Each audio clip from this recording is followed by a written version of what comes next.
All right, here we go. Today we are talking about the Santa Cruz Hightower, the Transition Sentinel, and the Ibis Ripmo.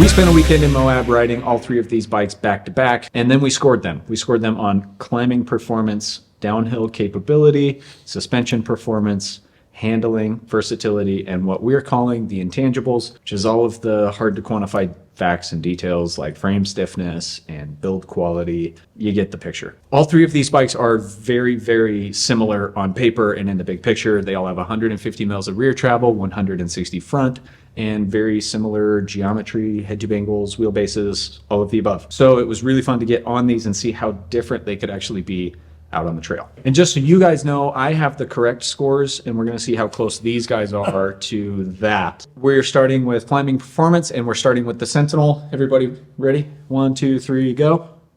Oh, you guys both got it right. Yeah, the correct answer is 4. Why did you score it the way you did? For me, like, this bike is a power climber. Like, if you're able to put in some effort and push it, it is just really going to give it back. And I really enjoyed it for that reason. Yeah, I agree. I think that the bike has great traction too when you're climbing. So when you get onto like something technical, which is perfect testing area for us when we went to Moab, it sticks to the ground and climbs really efficiently. So did a really good job. I do think the Ripmo and Hightower both offer more traction though. I'd agree. The Sentinel is the most efficient climber, I think, out of this whole group. It's the one that's probably the fastest on those smooth, lower angle, easier climbs. Places where you can put power down. Exactly. Yeah. And then like you were saying, where it's steeper, rougher, more technical, other bikes might score a little bit higher because of the traction. Now we're going to jump into the Ripmo, still climbing performance. Everybody ready? Yep. 1, 2, 3, 4. Again. Great. Look correct, at that. Correct answer. The Ripmo for me is, like I said, just not quite as efficient as the Sentinel, but it does offer more traction. So on those techie, loose, really steep climbs, I think it's every bit as good as the Sentinel. It's just on that flatter, faster, higher power stuff, you're probably going to be a little bit slower. And efficient, no, but I also think there's like effectiveness to the climbing and effectiveness to the traction. And that's where I think the Ripmo really stands out, that it's just, you never slip.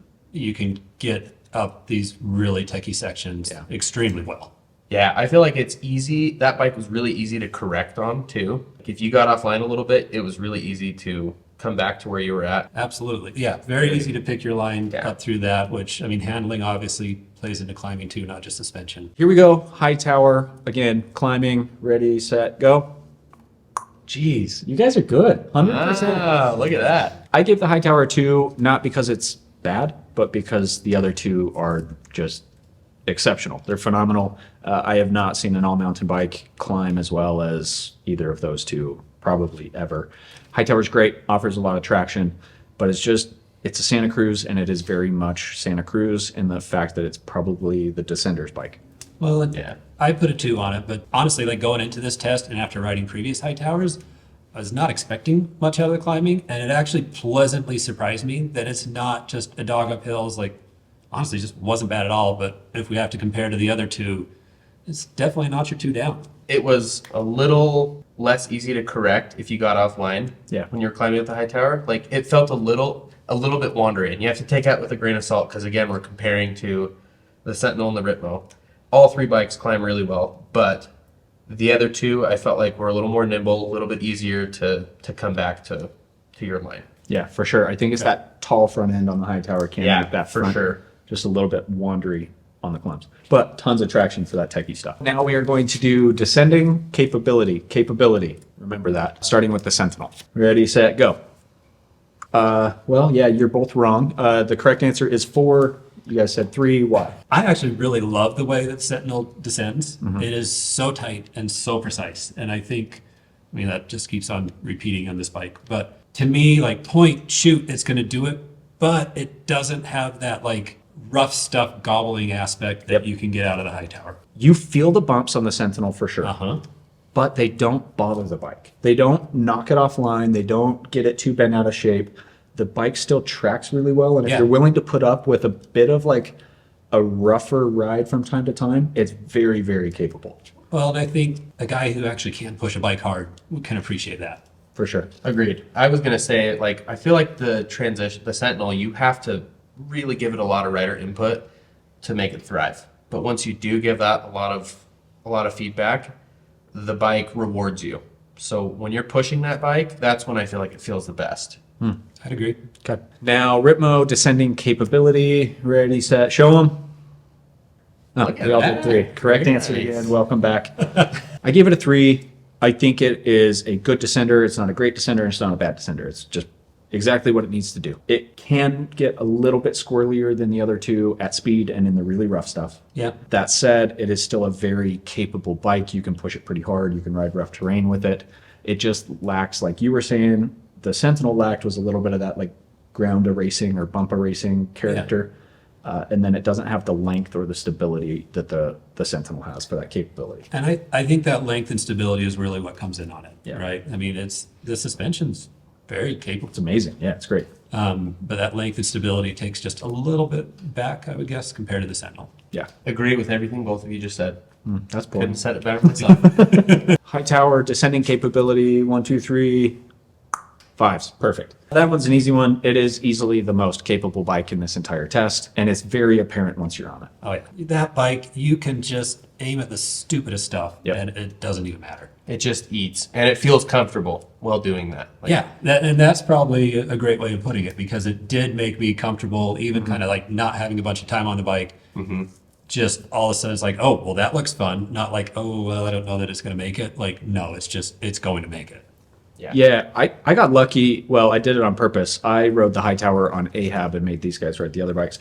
And that was the perfect bike for that style of trail where it's just rough. There's a couple of sketchy bits. The Hightower made that very fun, very engaging still, but like a lot less sketchy and scary. So, Yeah, for a trail bike, I felt like you could push it further than both of the Yes. other bikes for sure. Oh, absolutely. Like you didn't feel like you were limited by anything. You could push it hard, fast, and it still wanted more. Yep. but I mean, I will say that's not to say though that the other two aren't extremely capable. This is just extra capable, and you're Yeah. not going to see a whole lot of 5s, I think. And to get a 5, that's a little special. Yep. Yeah. All right, now we're going to do suspension performance. This You're showing. You're showing. Sorry, team. We're going to do suspension performance. We're not talking descending capability or climbing. This is just suspension specifically. Starting with the Sentinel.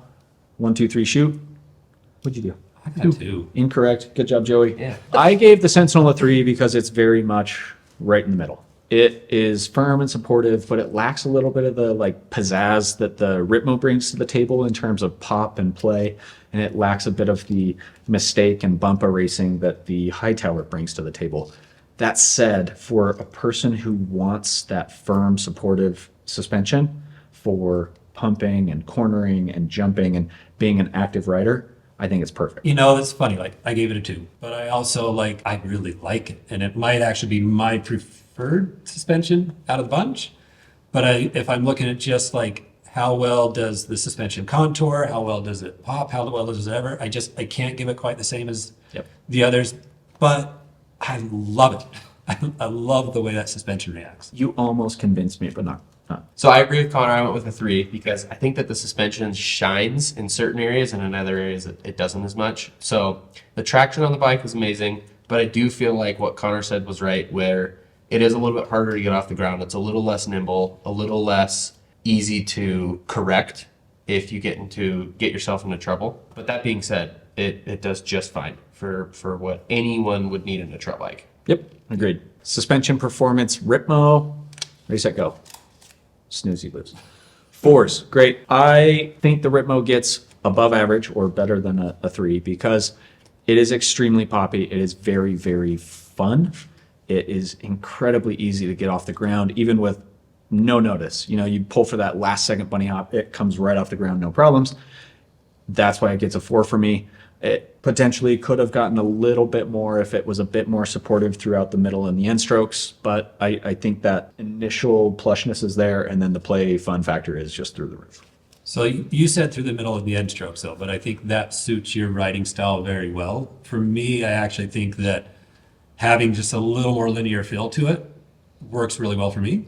And so I just think the contour just conforming just feel of the suspension, soaking everything up, but being able to pop off of it at any point is really what kind of made me fall in love with the suspension. And this is coming from somebody who honestly did not love the old Ripmo.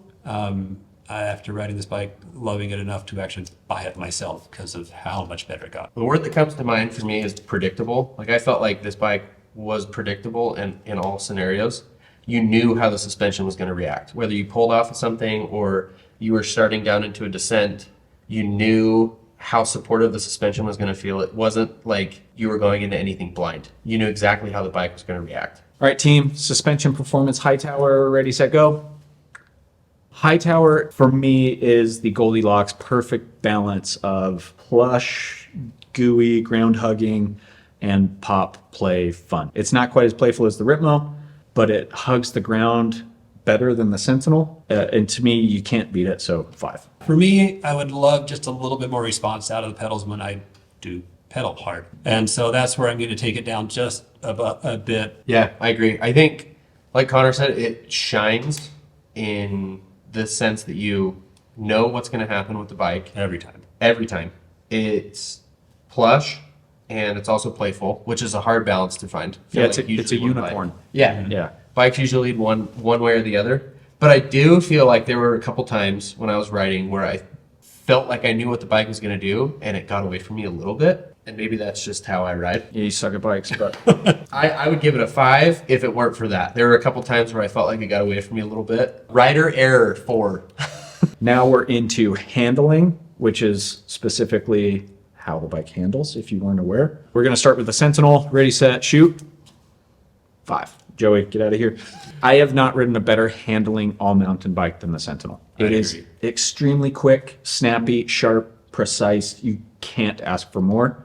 And I think a lot of it comes from the frame stiffness. Oh, yeah. Oh yeah, Yeah. frame's super stiff. If an all-mountain bike can be a scalpel, it is a scalpel. Yes, it is. Yeah, I agree with that. But I do feel like the only reason I gave it a 4 was for a rider that doesn't put as much into the bike and expects the bike to kind of shine for them in some areas or pick up the slack for them where they lack in ability. It's less forgiving. If you Yeah, screw up, that's the- if you screw up, you're going to know about it. Yeah. It's Yes. the bike for the person who can put the bike exactly where they want it, and it will go exactly where you put it.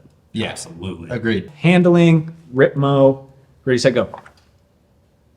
Well, I think the Ripmo gets a 4 because it's very quick, it's very fun, it's very lively, engaging to ride, but it doesn't get a 5 because it can get a bit squirrely at speed and in the rough.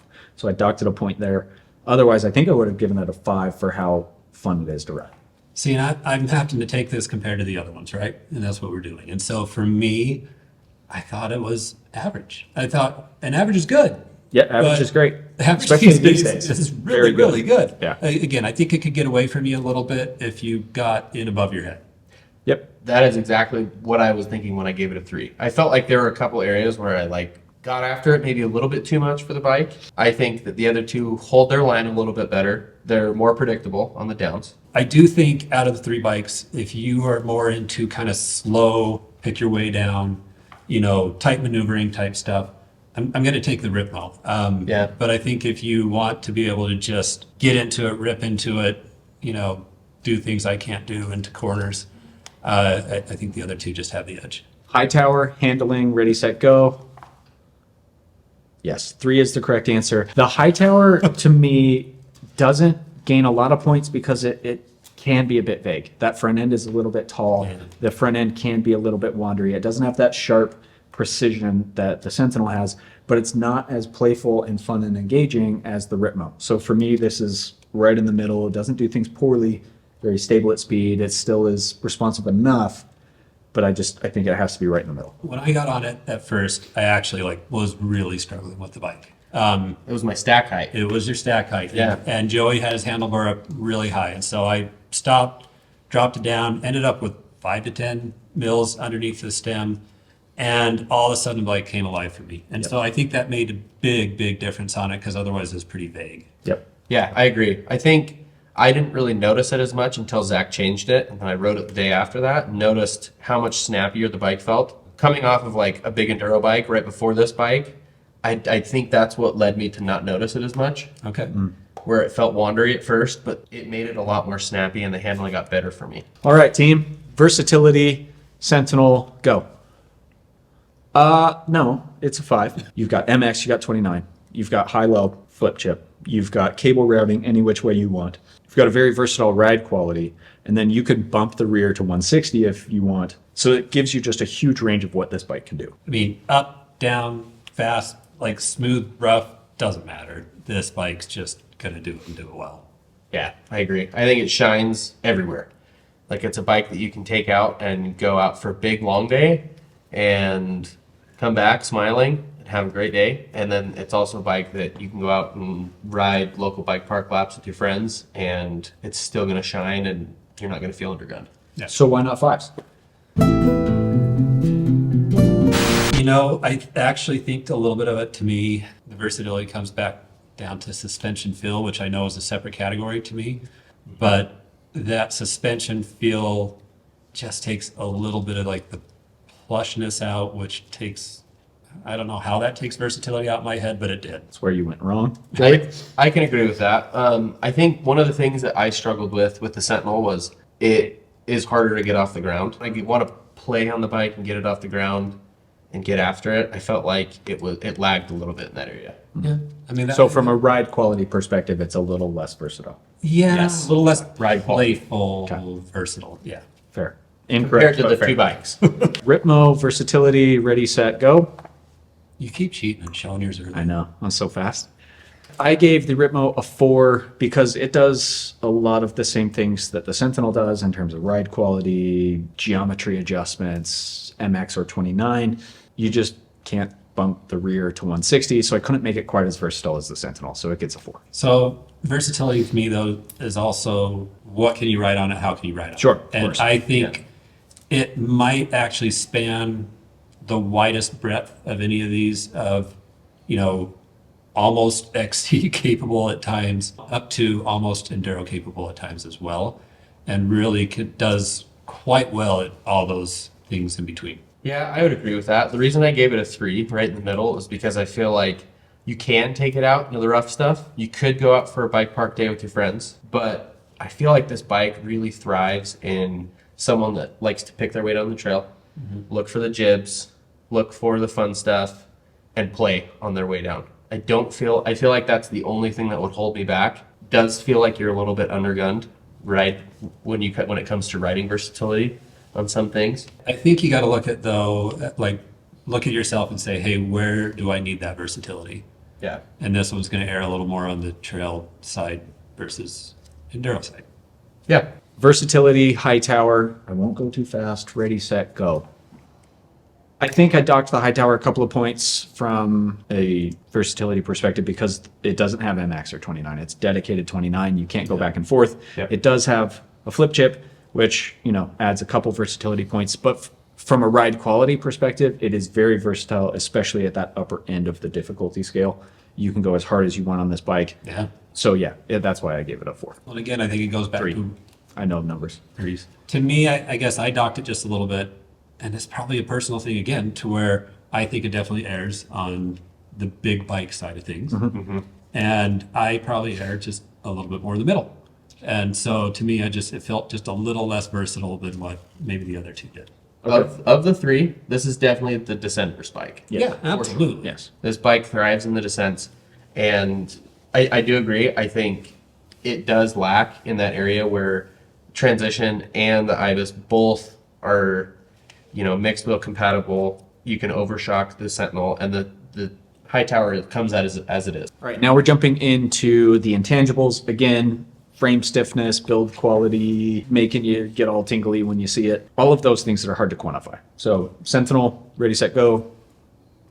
I did this for a couple of reasons. I really like the internal frame storage door not being attached to the bottle bosses, so it's way less rattly and noisy, less likely to fail. I really like how stiff this frame is. It's kind of an intangible, hard to quantify. Yeah. And I like the cable routing ease of use. It's very practical. I think this bike is gorgeous.